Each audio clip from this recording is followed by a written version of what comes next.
Good evening, friends. Respected Dr. Saxena Sahab, senior doctors, my dear friends.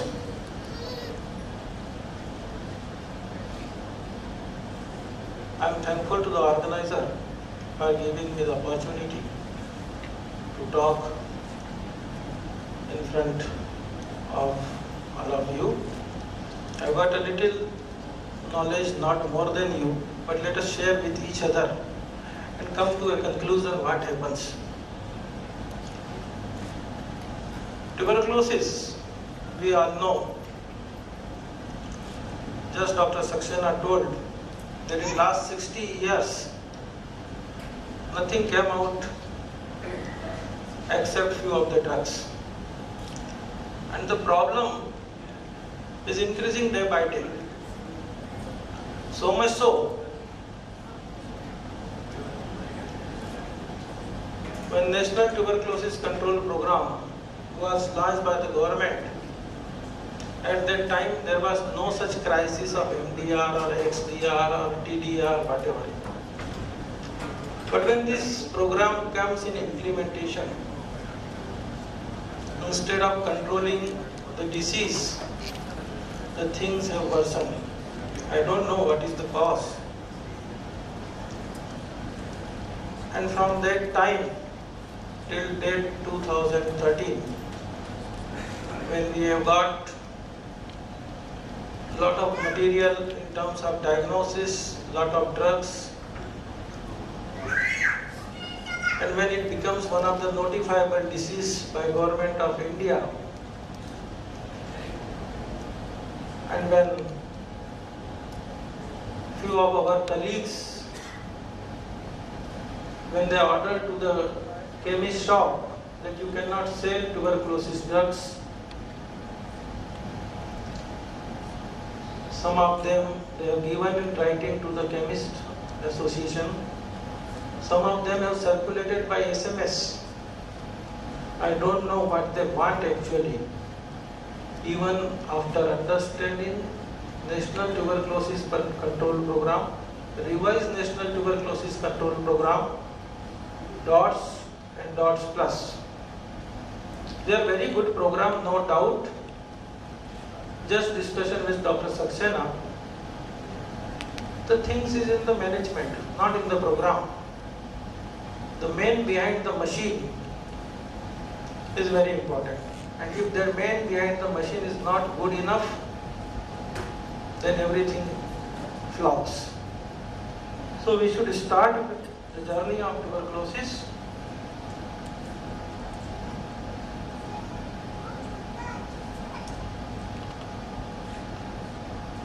March 24, 1882, when just a 38 years old nearsighted man in the hall of Berlin, when he documented that a disease which is inherited, a disease which is mysterious, is not like that, but it is because of a bacilli, and that is labeled as tubercle bacilli, pox bacilli.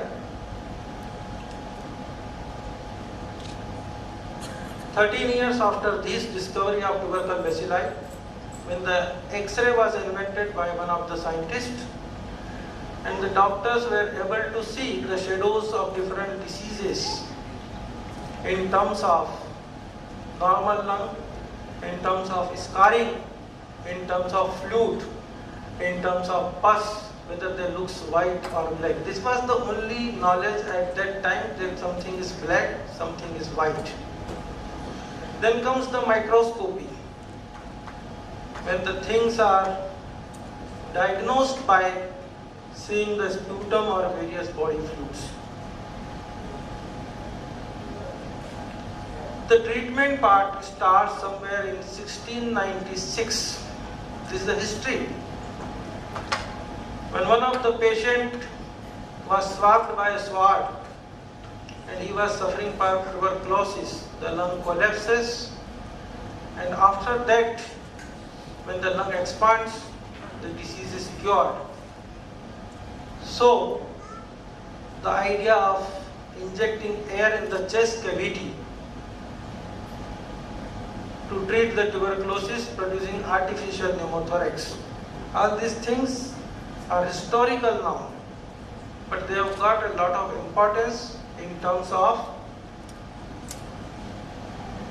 somewhere in 1943, the first drug which was invented was the streptomycin. Then PAS in 1946, isoniazid ethambutal, and at the time of my birth, somewhere in 1962 to 64, rifamycin.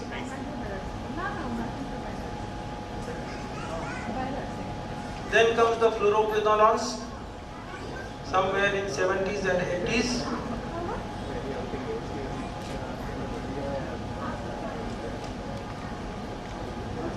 Then there is one more era in the disease, acquired immunodeficiency.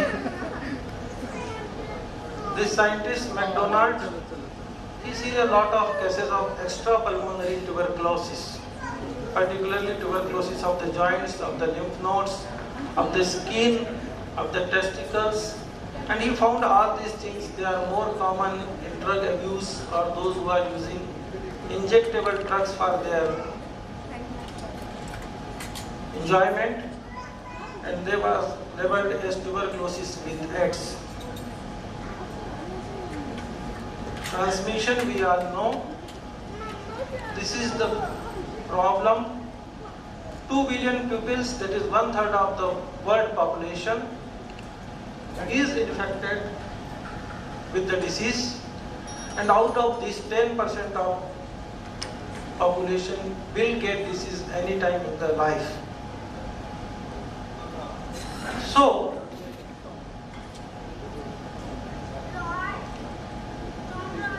such a small, simple disease, when Dr. Saxena was the student, they says this is one disease, has got 4 drugs and 1 doctor. It underwent a lot of metamorphism, so much so, now everybody is afraid of the disease. One disease, 4 drugs, 1 doctor, and the whole world is afraid of. Even if you have got a small dot in your X-ray, you cannot go abroad. Then the things comes for the resistance. I doubt the resistance comes after this. Resistance comes when the streptomycin started first somewhere in 1946. A person who was offered streptomycin for the treatment, and if he takes for more than 1 month single drug, probably he develops a mono-resistance or mono-drug resistance. But at that time the knowledge was little small. We are not aware. Our seniors, our professors, our doctors, they are not aware of the things that using single drug will develop resistance. Then another drug comes, they started with 2 drugs. The patient will develop resistance to 2 drugs also. Now they says you have to use 7 or 8 drugs to treat a MDR, multi-drug resistance. Anyway, there is a small question. If this is multi-drug resistance, now we have got TDR, total drug resistance. No problem. I am still happy. Probably few more years we are able to come out with drugs. So problem of TDR will be solved.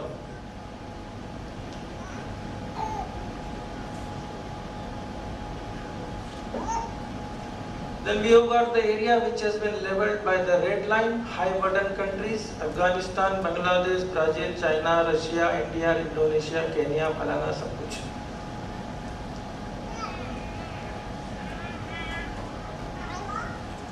Causes of MDR we all know, but we will come to in the detail later on.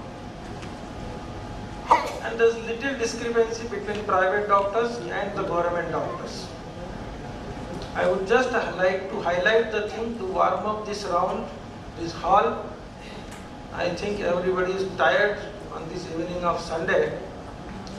Why does a patient goes to a government hospital?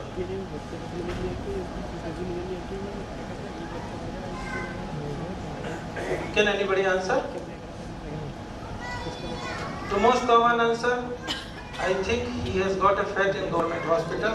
Very nice. I agree with you. If he has got a faith in government dispensaries, why 80% of the patient's population is cared by private physician? That clearly means probably he wants something more what a government dispensary will serve. Even after a patient takes the treatment from a private clinic, he went to a government clinic. Why?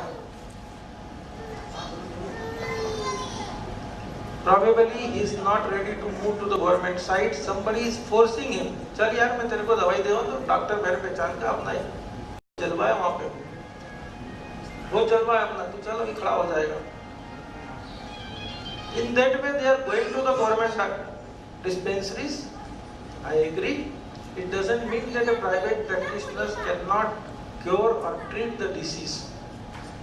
This is the main behind this patient who is taking them to the government dispensaries. And they want to show their power. भैया मैं इस गली का नेता हूँ तो मुझे doctor साहब मुझे तो आपको दवाई देना ही पड़ेगी जो भी हो. Anyway, why does a patient goes to a private doctor? Answer is very simple. He has got a lot of money, so he wants to pay. Totally wrong. I do not agree. He has got a faith in private clinic or a family physician. Yes, I agree. And once a patient has been labeled that he is suffering from tuberculosis, he is so much afraid of that he immediately goes to one of the best in the town. साहब मैं सक्सेना साहब के घर ही जाके दिखाऊंगा, clinic में नहीं जाऊंगा. Why? He has got a faith in Dr. Saxena. So much so that every member of the family is afraid of that one of our person is suffering from tuberculosis. He may die. So he needs the best possible treatment. And that best possible treatment can only be provided by Dr. Saxena or Dr. Ashish in this town. He never goes to a government setup.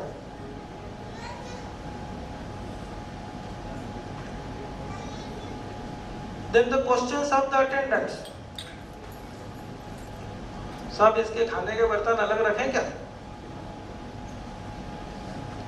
Sir घर में छोटे छोटे बच्चे भी है, इसको दूर रखें क्या? So there is a fear. Anybody who has got a disease, the family members are afraid of that they may suffer from tuberculosis or they may have got a contagious infection. So they go to the best, and that a part of that will go to the private practitioner. I know everyone knows the value of money. किसी के पास पैसा free में नहीं है. करोड़पति से करोड़पति भी आदमी जेब में हाथ डालने से पहले 3 बार सोचता है मेरा रुपया जा रहा है. So when he goes and pays to a doctor, he thinks 10 times that I am going to pay consultation of 300, 400 rupees to this gentleman. Why? Because I do not want to die from tuberculosis.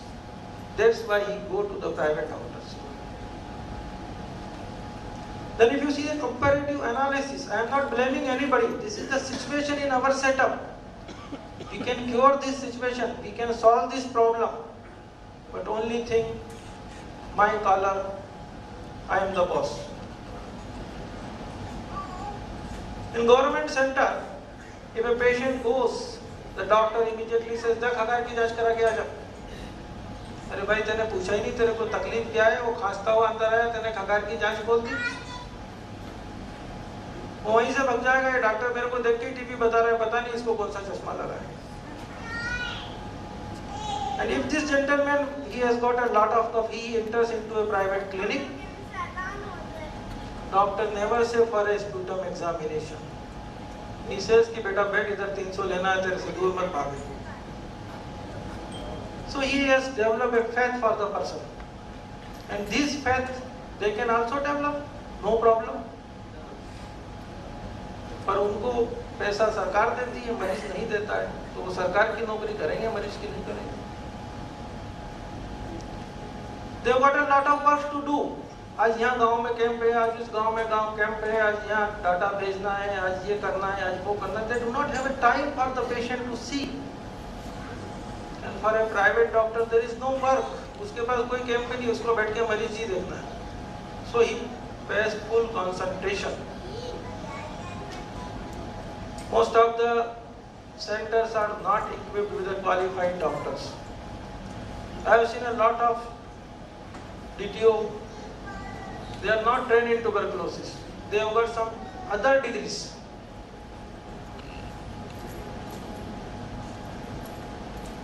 But a person who has got a tuberculosis, he goes to a TB specialist only. He never goes to a QX or anywhere else.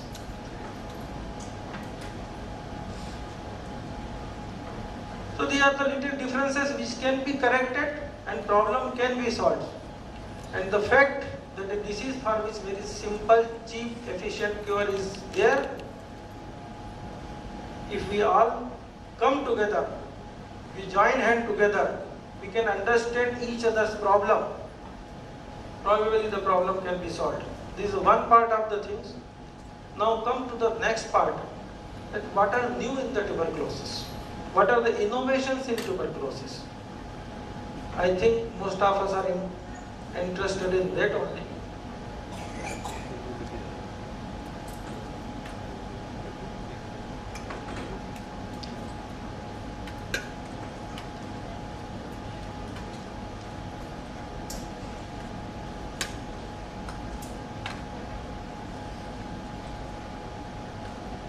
So what are the latest things which we are not aware till date, or which we have got with a scarcity, or which we are not practicing till date? Let us see what is there.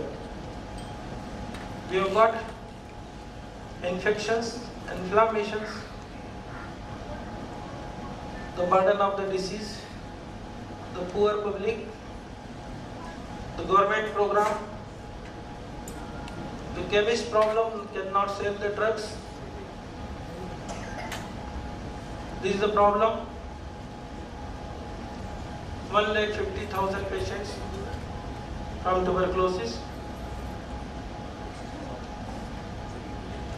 because of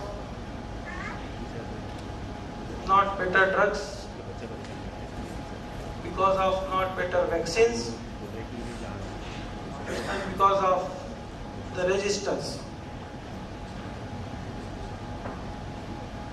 We have got various biomarkers for the diagnosis, right from WBC count, C-reactive protein, TNF alpha, interleukin, and now newer biomarkers. We have got procalcitonin and VOCs, axial volatile organic compounds. These are in pipelines. Let us see what procalcitonin says. This is a marker of systemic inflammation. This is a marker of bacterial diseases. So all those infections, all those inflammations which are caused by various bacteria, the level of calcitonin, procalcitonin is raised. And if you compare it with the viral diseases, it has nothing to do with the viral diseases. So we can differentiate from this side by viral markers from the viral diseases and the bacterial diseases. The level 0.26 microgram per liter. Anything more than this will need the treatment. Anything less than 0.26, one has to wait and watch. What is the importance? What is the importance of procalcitonin? It helps us to differentiate between viral and bacterial inflammation. It guides us the bacterial therapy or chemotherapy or antibiotic therapy. In a critically ill patient, whether to continue with the drugs, whether to change the drugs, or in order to avoid the judicious use of antibiotics. one of the very good tests. Then we have got volatile organic compounds in different type of body infection, inflammation. They are liberated from the breath and they can be analyzed by various procedures like calorimetry, spectrometry and GNPS. I don't think they are in Madhya Pradesh, they are utilized at present. But if they are available, they are non-invasive, easy to perform and the cheap. Then comes in the diagnosis, a lot of tests. Right from antigen detection, culture, nucleic acid amplification, volatile organic compounds, cellular immune response, humoral immune response. Let us see what is it. A lot of tests, more than 1.5 million tests were available in the market few years back. And their market value was of 825 millions per year.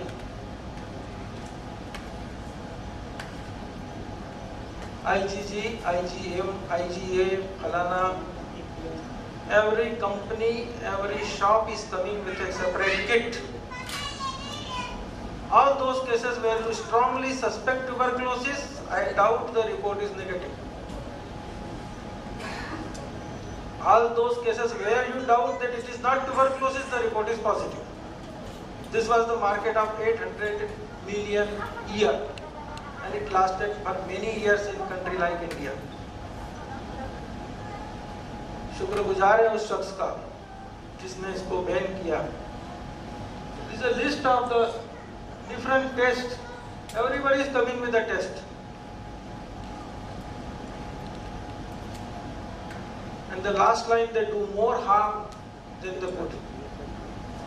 So, WHO and all international agencies who are dealing with tuberculosis, they banned the import, they banned the sale of these TB serological tests. I am thankful to all of them. Then comes the newer test. We have got a liquid culture media, Bactec culture. We have got a linear probe assay, genotype, MTB-DR+, and then strip specification. These are the various tests which has been recommended nowadays. Let us concentrate to the second one. Gene expert device is one of the very important tests and now available in most of the government setups. Now, what is it?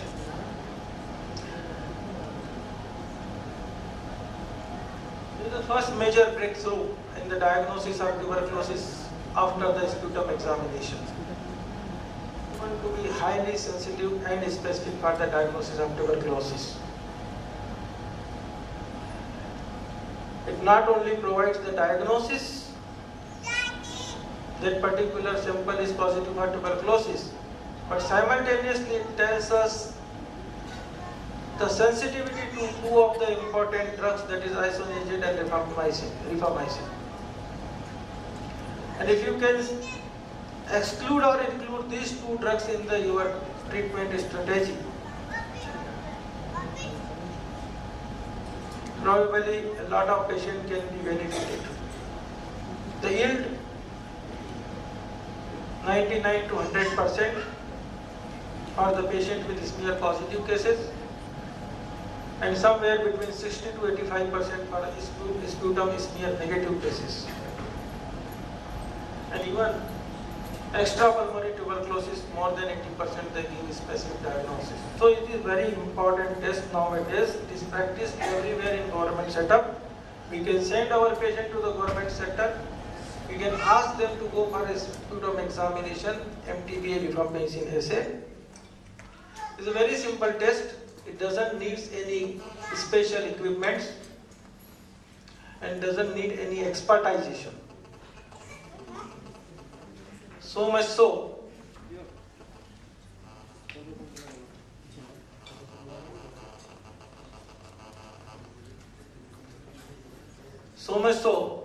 that a layman can handle this instrument and then give you the report with just 3 to 4 hours. You ask the patient to go for a cup of coffee and come back, report is ready.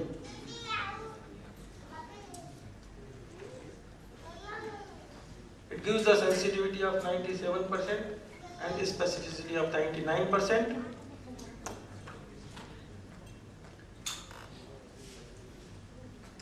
We have got one more PCR test for XDR-TB, which detects to the resistance to other drugs like aminoglycoside, fluoroquinolones.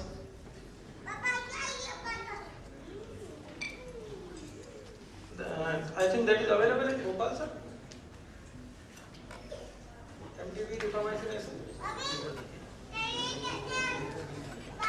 In Indore it is available in government center.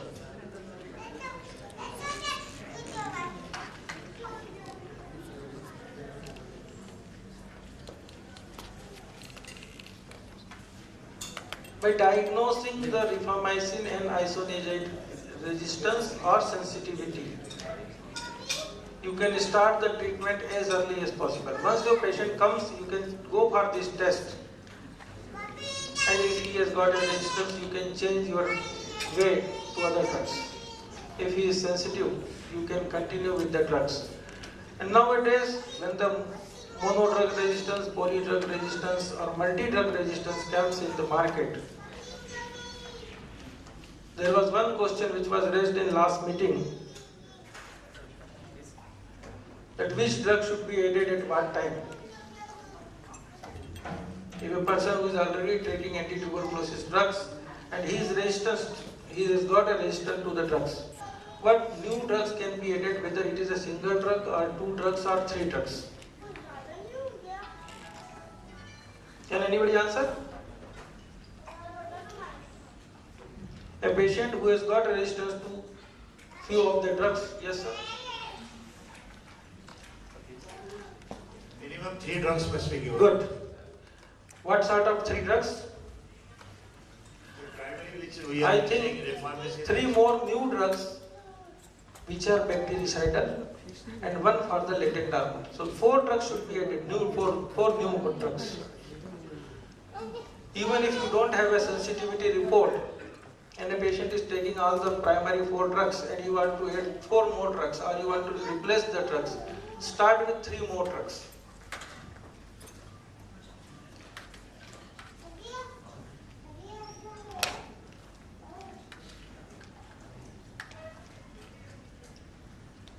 Interferon gamma and the LAMP test, which is used for the detection of protein in the urine. This is particularly useful in diagnosis of HIV and TB simultaneously. So these are the new diagnostic tests. Now what comes in the innovation of tuberculosis treatment? We have got BCG vaccine with us. बहुत पुराना है, सालों से लग रहा है, आज भी लग रहा है।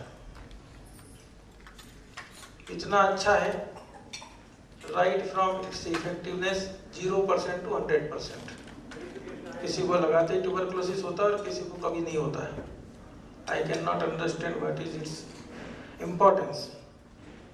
Whether one should give it or one should not give it. But it is still continuing with the hope that most of the 100 patients will be covered by 100%. Let us see. More than 137 vaccines for the infectious disease like HIV, influenza, tuberculosis, malaria, dengue, they are available in the market.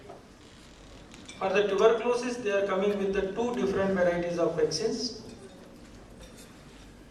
BCG replacement vaccine and BCG booster vaccine.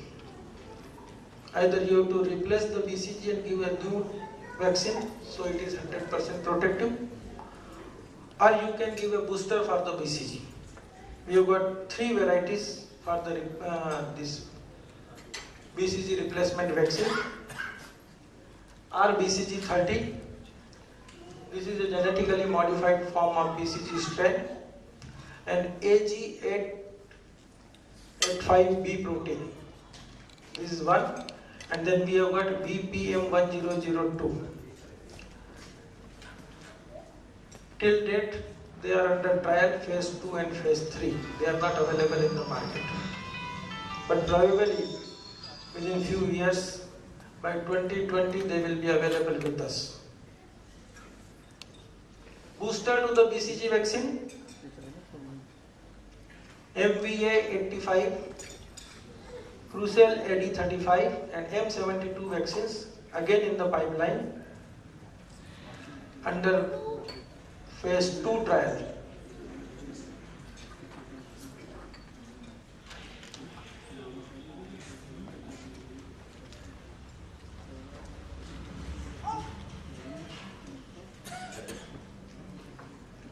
These are the list of the trials which are undergoing. And then one more vaccine by the Chinese researchers, simultaneous development of BCG vaccine and the vaccine for the AIDS. HIV-1 P24. Again in the preclinical studies. Then the innovations in the drug treatment. We have got some 13 or 14 anti-tubercular drugs with us. Few more drugs are in the line to enter in the hall.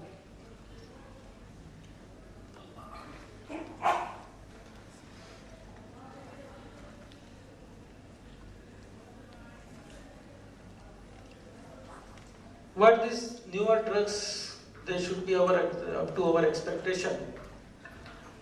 That any new drugs, if it comes in the market, it should not be continued for 2 years, so the treatment period should be shortened. The expectation is that short-term regime for the complete cure, instead of going for 2 years, and then multiple doses or single dose. Again, expectation is for the single dose, better efficacy and well tolerable.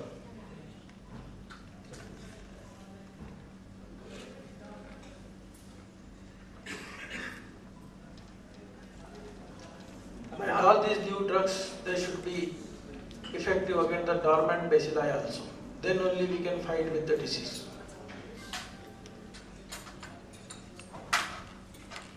These are the few drugs. One of the group is nitroimidazole. Second group is oxyzolidine, and third is diethylquinoline. The third one, diethylquinoline, TMC 207. It has got under various and give us a good results. One of the product which is available commercially from the Janssen Pharmaceuticals by the brand names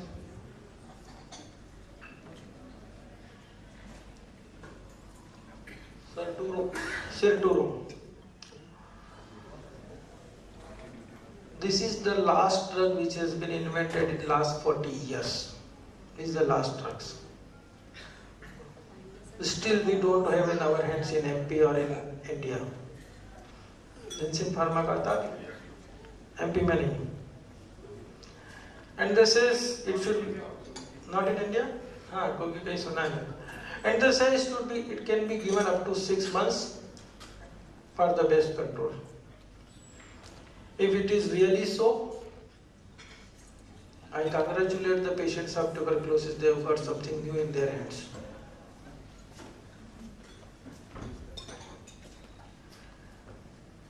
What is its mechanism of action? It decreases the energy inside the Mycobacterium tuberculosis. Energy production, ATP synthesis. And when the ATP synthesis or energy level goes down, probably the bacteria are no more. logic is reasonable, but how far and how long it will help us, or we may develop resistance to this drug also, that the time will tell us.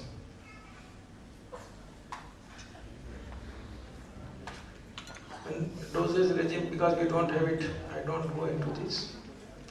This is the second drug which is in the market, which is in the pipeline, nitroimidazole group, Delaminate, OPC 67683, undergoing trial, phase 2 and phase 3. I will not go into the other communicable disease.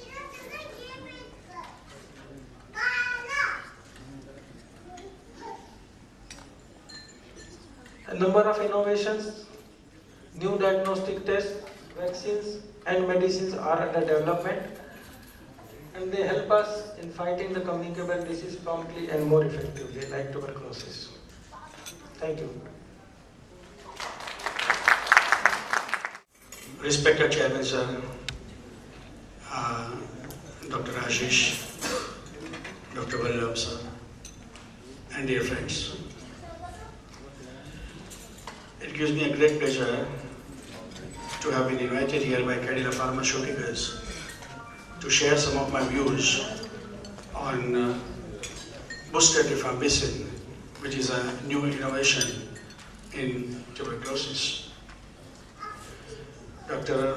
Vallabh Mundra has very elaborately narrated the whole story about innovations in medicines, innovations in the diagnostic tests, and innovations in different vaccines.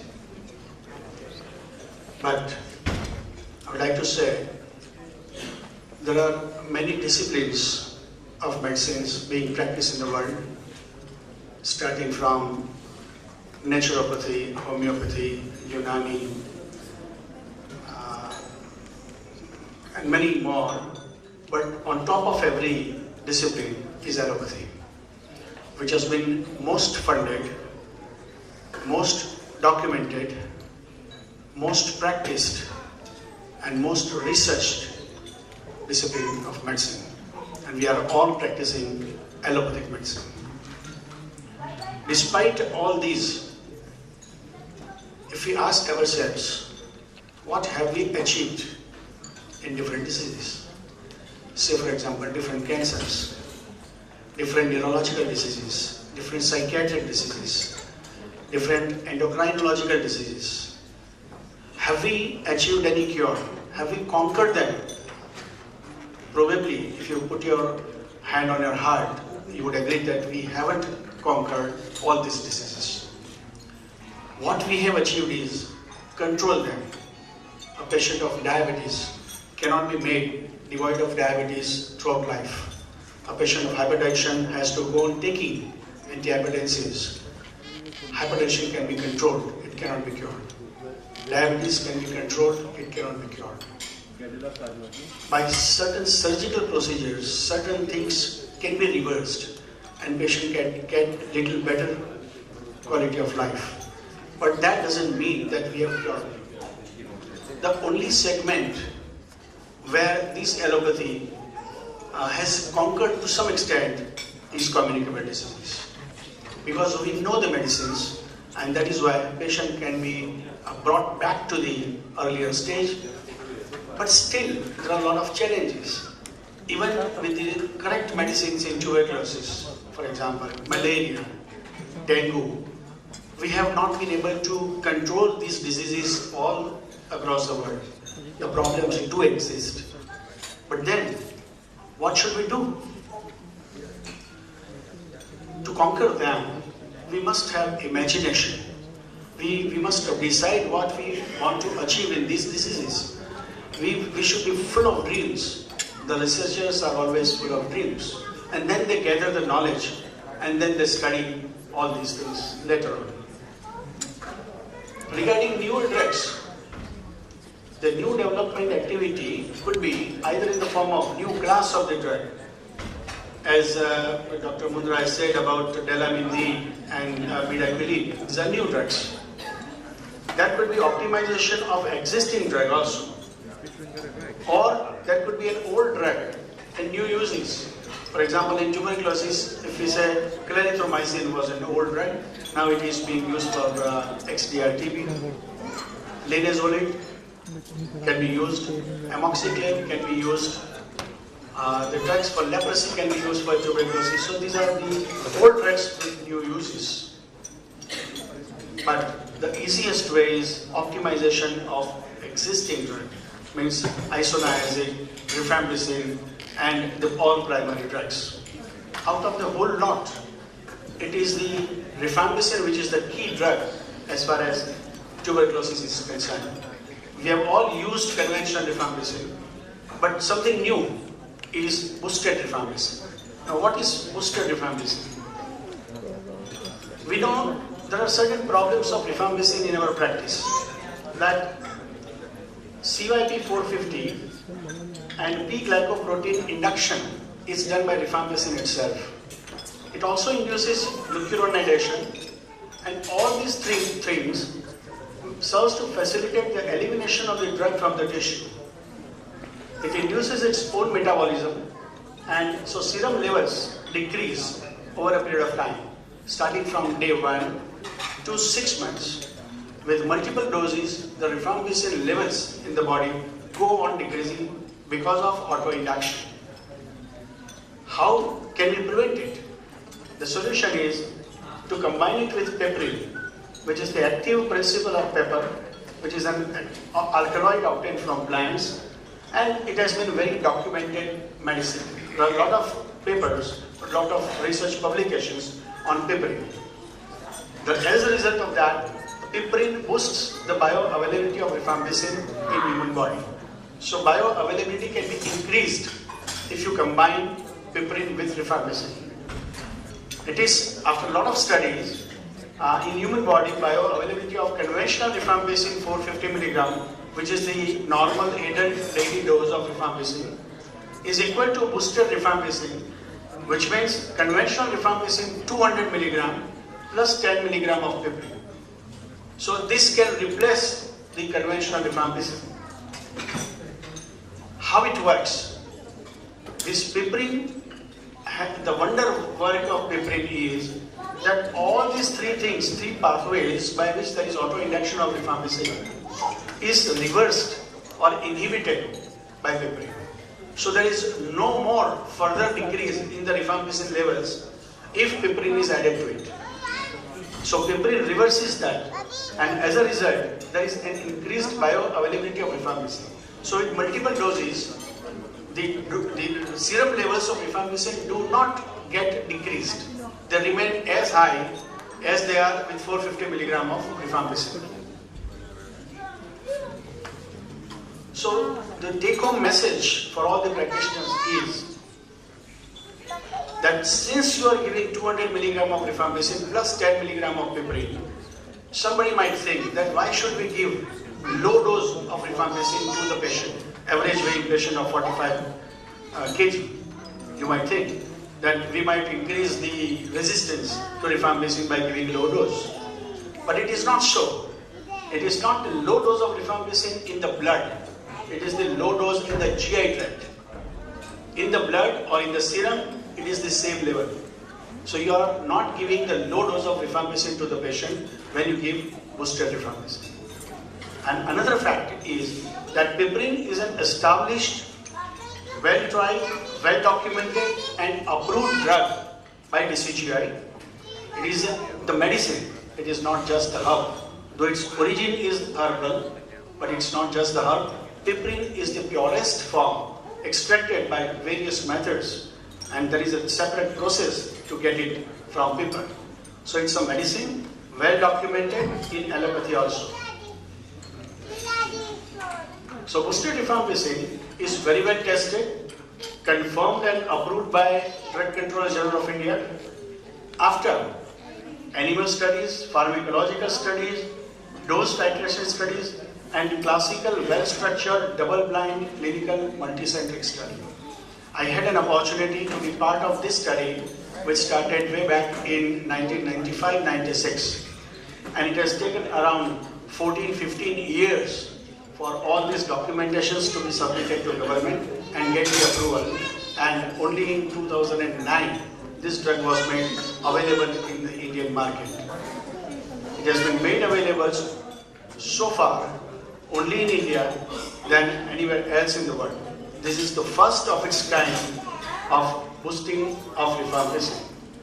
So the concept is indigenous, the cure is eventless in the form of no adverse events, almost no adverse events, since the GI side effects are almost can be avoided. Even the hepatic side effects in the form of jaundice, increased SGPT and other things can be avoided in most of the patients. I would say 99.99% of the patients this can be avoided. So it is a safe and very well tolerated drug. This has been brought in the market by a public-private mixed project by CSIR, which is the government agency, and the whole care, comprehensive care has been taken by Cadila. This has not been done by any other company in the world. And that is why we can say that it is the Indian multinational company. It is not tried only in 216 patients, but later on, one more trial has been done on 70 patients, wherein it was found that sputum conversion rate at the end of intensive phase was 100%, cure rate at the end of 6 months was almost 98%, and followed up for 6 months or more, there was only one relapse. So the relapse study, which was not done in 216 patients, has been done again, and it is acceptable. It has been tried in HIV positive patients also, and there are anecdotal reports. And the consultants have said that it is well tolerated and effective. Other anecdotal reports by multiple clinicians in India that drug-induced hepatitis by conventional ATD is more with rifampicin 450 mg, while it is much less with boosted rifampicin. Not only that, but in mild hepatitis cases, there is a reversal on switching to boosted rifampicin. Say for example, if patient gets SGPT rise from 40 to 65, 85, 100 and mild nausea, usually you need to discontinue rifampicin with that. In such cases, if you switch over to boosted rifampicin, probably the vomiting stops in almost all cases, despite little high SGPT level. You may not need to discontinue. Other anecdotal reports by ENT surgeons in India are in cervical lymphadenitis, there is faster response when initiated with boosted rifampicin in terms of regression of inflammation, and hence size of the lymph nodes regress very fast. Other symptoms are also relieved. Sometimes the response was better while switch over to the boosted rifampicin in the middle of the treatment. Sometimes, for example, 2 months conventional treatment is given for cervical lymphadenitis, and then if you start this, the response is faster.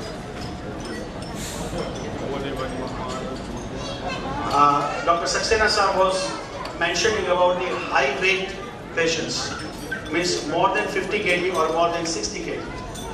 In RATCP, the guideline is endorsed that if the patient weighs more than 60 kg, you have to add 150 mg more to rifampicin. So the dose of rifampicin would be 600 mg to high weight patients. One trial has been done comparing the levels of rifampicin. This reference drug was rifampicin 450 mg, and the levels were measured for 24 hours. This green line denotes the levels at different hours. Every 2 hours, the blood was taken. It shows this graph, green graph. Then there was a washout period for 7 days. 7 patients were taken, and every time the washout period was 7 days. On 8th day, another dose, that another reference drug, 600 mg of conventional rifampicin was given, and the blood levels were measured. This magenta colored line was blood levels of 600 mg conventional rifampicin.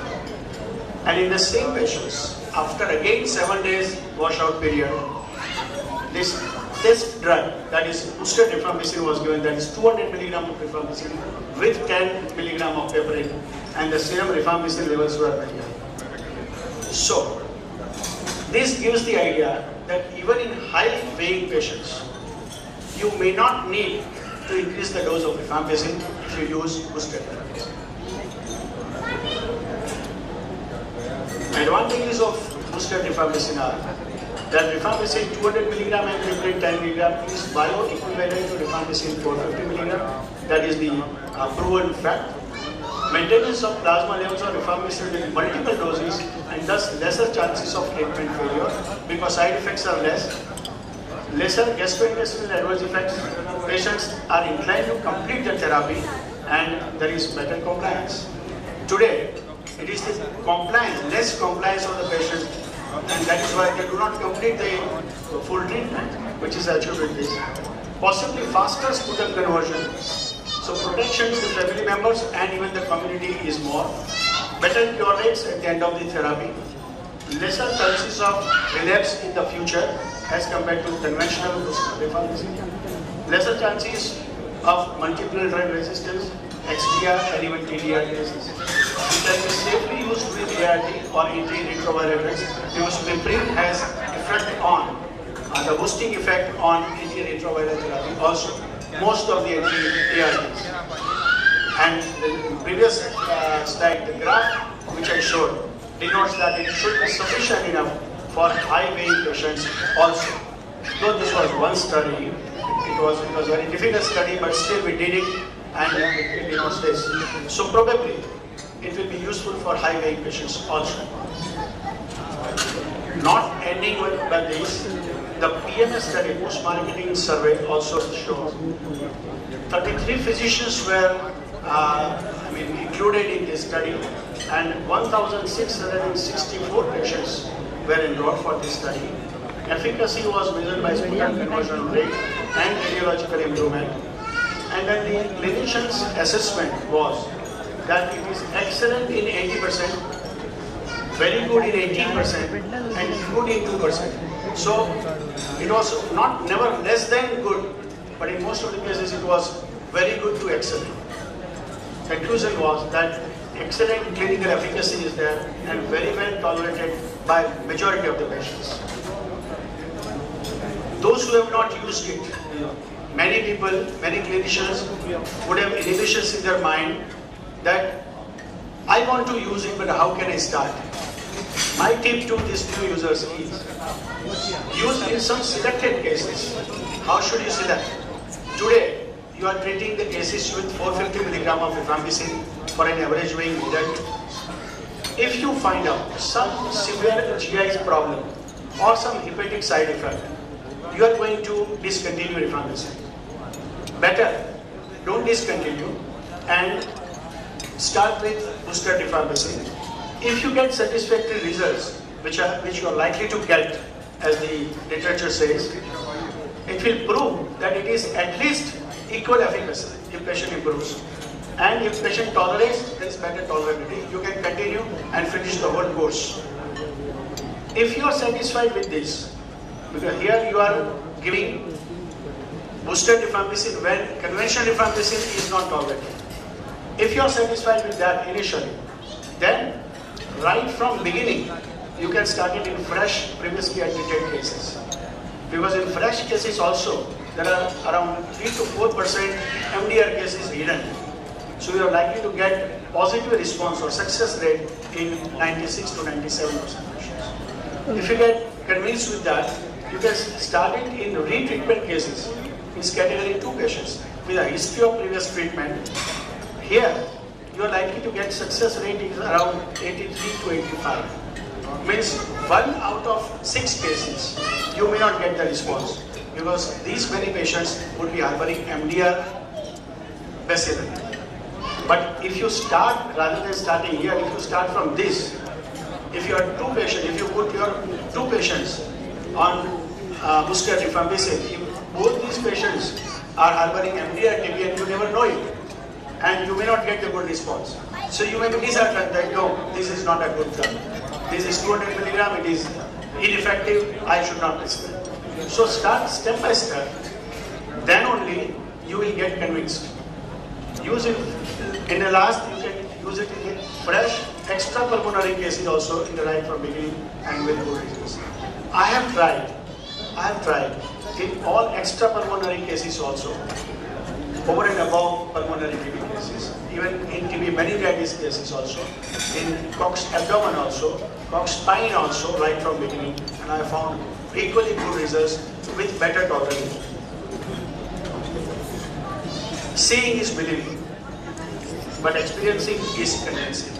If you experience in some of your patients in your private clinic, probably you will get convinced if you get good results. Still, some myth may remain in your mind that why there is no WHO endorsement and why it is not implemented in RNTCP. But usually, Government of India and WHO might take it up quite late, might take years.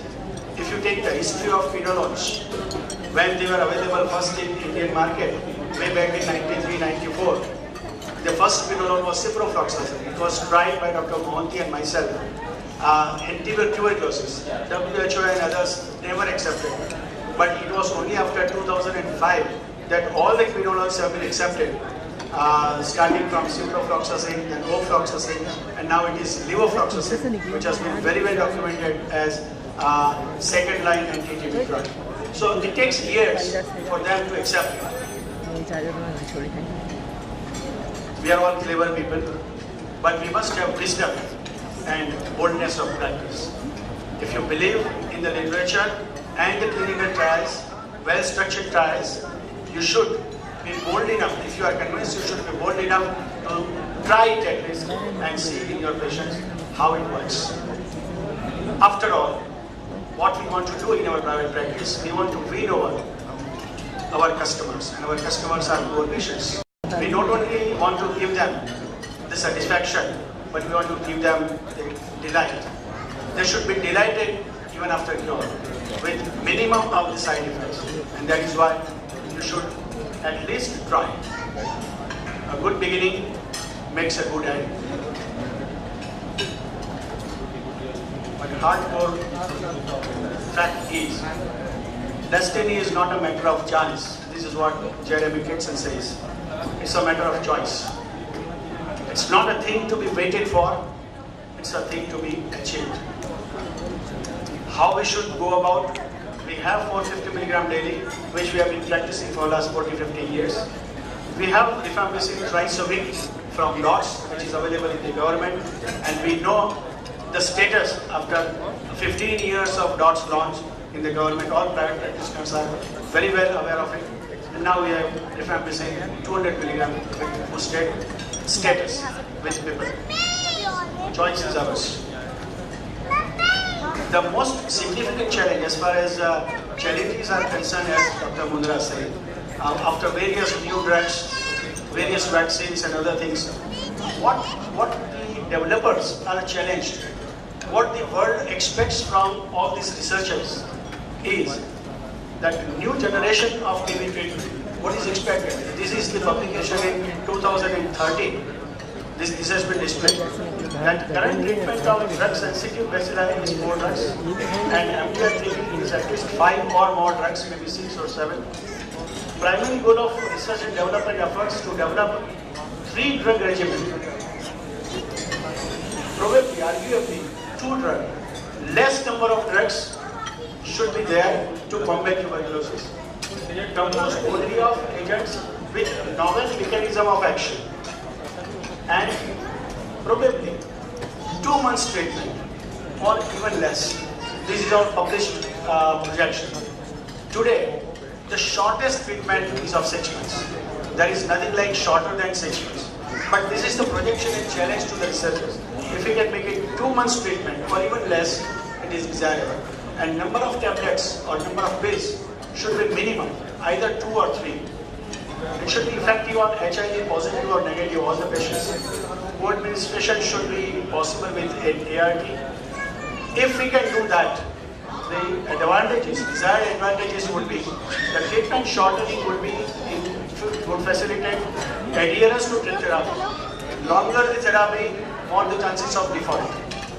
Prevent further transmission by rapidly remaining patients non-infected. You can make the patient non-infective faster. enable the patient to resume productive life and in the minimum of 2 months.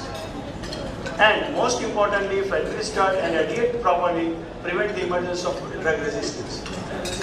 As Dr. Mundra said, that what will happen to this bedaquiline also once it is available in market, it will go in the hands of any top naked Harry and it can develop resistance. That is the right fear that he has in his mind. Probably, if any bedaquiline or any other drug, if 2 or 3 drugs are there, if they are to be given for 1 or 2 months only, then the development of drug resistance can be definitely prevented. This is what the vision is.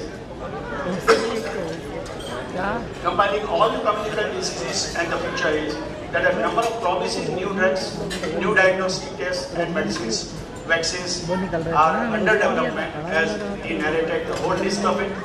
But these innovations will help us in fighting communicable diseases promptly and more effectively. The dream is to control all communicable diseases at the first step. Then you can think of cure, and then you can think of eradication. So it's a long way to go.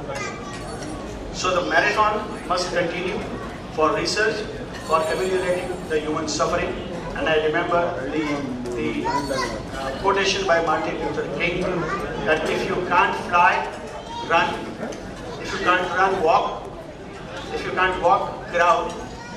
But whatever you do, keep moving, keep thinking, keep dreaming, and keep applying your mind for research, for new drugs to help the poor patients. Thank you.